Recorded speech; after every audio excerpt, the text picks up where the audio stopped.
Hello, welcome to the Great Water. Today's video, we're going to cover basically a tier list as I'm going to make that covers your options for getting into the van life and your kind of a ballpark money figure for each option. So I'll go ahead and dive in on this because it's kind of a lot. Um, if you want to get into this life and start saving a lot of money and get away from housing costs and work problems, then you need to get an idea of what would suit your needs out here. Now, I will give you kind of a rundown of options that I've seen people take. Okay. Now, I live in Quartzsite, Arizona right now, and I'm surrounded by thousands of people that are doing the van life in one way or another. Mostly retirees, but a lot of other circumstances as well. So I've seen people in a lot of different capacities of out here, running a van life rig or your mobile shelter, whatever that is. I'm going to start this tier list at what I think is comfortable, at what I think is a bare minimum, and you can go way lower than what I'm going to start at. You can go as low as just a backpack full of stuff that you're walking around with, and that's a nomad life, right? But it's not comfortable, and I don't think it's approachable if you want to work or do anything while you're doing this. So I'm going to start it at the sea level. Now that is going to start with basically tent camping. So car camping, tent camping, what you would do if you were going to go on a camping trip, basically. You fill up your car with all the things you need, and you get to where you're going, and you set up a tent, and you make it as comfortable as you can. You either sleep in your car or you sleep in the tent. I've seen it both ways, and I've seen a lot of varying levels of comfort in that tent camping world. The bare minimum would be taking whatever vehicle you have now and filling it with supplies and going out and trying to be comfortable while you're doing this. I think that requires food, water, shelter that would be warmth, and some comfort, some kind of entertainment, some electricity, really. So that's I think that is approachable, depending on what you already have, for maybe $1,000 at least. I think that's about as low as you can buy in and be comfortable for a while until you can upgrade your situation. The kind of mid to better parts of that tier would be I've seen teepees, like Native American teepee, out here set up. I've talked to one person that sets their that stores their setup in a storage unit down in the Southwest, and basically uses the summer months to go do whatever they want, and then come down here and set up a teepee and live really cheaply for a while, for the winter. Just something I've seen a few people do, and it's an interesting option. I don't know how much that costs or whatever, but it's got to be semi-affordable. And the better tent camping that I've seen is insulated tents. So they make I think they're 8-sided tents that are about 6 foot tall or so, that have about an inch of insulation all the way around them, and they have lots of ports for ventilation and heating and cooling, and running electrical and things like that. I've seen someone towing that around in a sedan, like a regular car. They took out the front seat and made room, but they have this very nice tent. When you walk in, it's like carpeted and have a nice bed, and a nice desk. They were doing remote work, so they had a computer and a solar power generator, and they were just running off of that. They had a nice little air conditioner, a nice little propane heater. And they seemed very comfortable, and the area was very cozy, like probably more cozy than what I'm in right now. So that's something like that. Probably will run you several $1,000s to get going, but not more than like $3,000. I mean, that's the most that I would put into something like that before you started getting into the next level. The next tier is the B tier, and that is going to be basically small enclosed shelters. Now there's a lot of imagination here that you'll have to use to get into that, but I've seen from my personal experience people using like slide-in campers for their trucks. They'll build something that slides into the back of their truck that they could take off and leave it somewhere and use their truck to go travel around or whatever, work or whatever they need to do. I've seen people make trailers, which is what I did.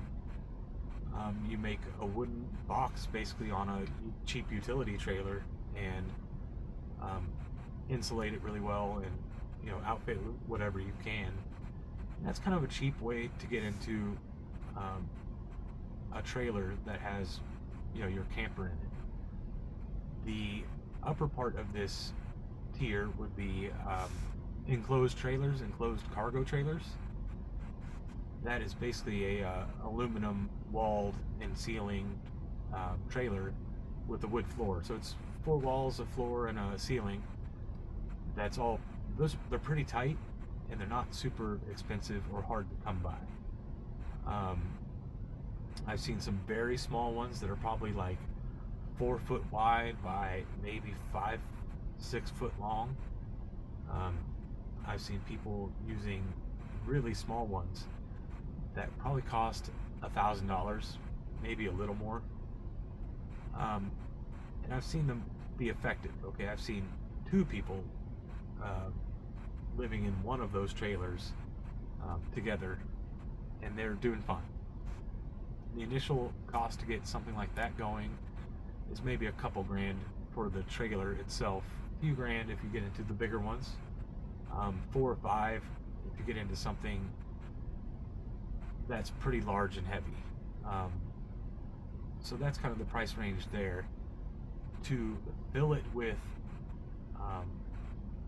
the appliances and all the luxuries that you want is at least like $1,000 to get some insulation and the basics, like a toilet and a cheap shower idea and a bed and maybe a generator or a solar power generator.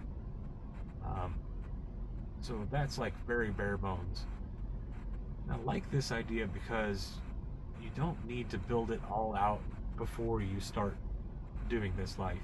You can kind of add on as you go and move it around and improve it as you go. Most places that you're going to be working have access to the big corporate box stores where you can get hardware and lumber and things like that and make it better as you go. So that's kind of the B tier, right? Is our smaller enclosed shelters that you pull behind a tow vehicle. Now I'm leaving the vehicle out of all of these price estimates because that's the most variable thing that you're going to find. Depending on what you have already and what you can find and what kind of deals you can get, it all plays such a big role that I'm just going to leave the vehicle part out of it. If you already have a vehicle, you can trade it in and get a proper vehicle for the choice that you make out of this list. So okay, I'll move on to the next tier. That would be the A tier, and that gets into a lot of different things. That gets into RVs a little bit. That'd be like a minibus or a camper that is already built out that you pull behind a car, or a really old RV, which is the car and the shelter in one. These things are wildly variable, okay? They can change a lot depending on your circumstances. If you get an RV or a bus, then you need to factor in how good the vehicle is already and how much it would cost to fix it up to something that is like cross-country roadworthy. Because you're going to be putting on a lot of miles, and they're not easy miles usually. So if you go into this tier, the A tier, and you find an old camper or an old bus or an old RV, you need to take it somewhere that knows what they're talking about, that can give you a quote as to how much it's going to cost to get it back up to a cross-country roadworthy level. If you do your research enough and you find a good enough deal, or you're willing to go out of state to go get it, or whatever it is, you need to be extra careful, very prudent before you buy something like that. Have it checked out and get ballpark figures as to what maintenance is going to be and what it's going to cost to get it initially running really well. If you go out and start the van life with a vehicle that is not reliable already, you're asking for trouble. You're asking for a lot of headache, and you're asking to burn out, to wash out doing this, and it's not something I recommend. So follow my advice and get something that's reliable. As far as the plumbing and the electric and building out things, it's only a couple of grand away from being good again. So if you find an old bus or whatever that's not outfitted, plan on a grand or two to get it going. If you find an old RV that has busted plumbing or not working electrical, but the vehicle itself is really solid, that's only a grand or two away from being okay again. So that's my A tier. It's more comfort, but it's more money invested. Then you get into the S tier. That would be some special exceptions. I think the fiberglass camper options are really good. Now, a fiberglass camper, that would be like a Scamp or an Escape or a Bigfoot or a Casita. They are really long-lasting and tough. If you find one, they're usually expensive, okay, because they have a high resale value and they're usually expensive. But if you find one that's like a good price, that would be between $10,000 and $20,000, really. If you find something in that mark and you can afford it, they are really long-lasting, very lightweight, and able to be pulled around by about anything. Any SUV or anything with a tow hitch will be able to pull these around mostly. So that leaves you a lot of money to throw at a smaller vehicle that wouldn't be so expensive to fix. If you get a lightweight rig, then you can afford a V6 SUV or a smaller vehicle to tow these things with. The larger you get in vehicle, the more expensive it's going to be to fix.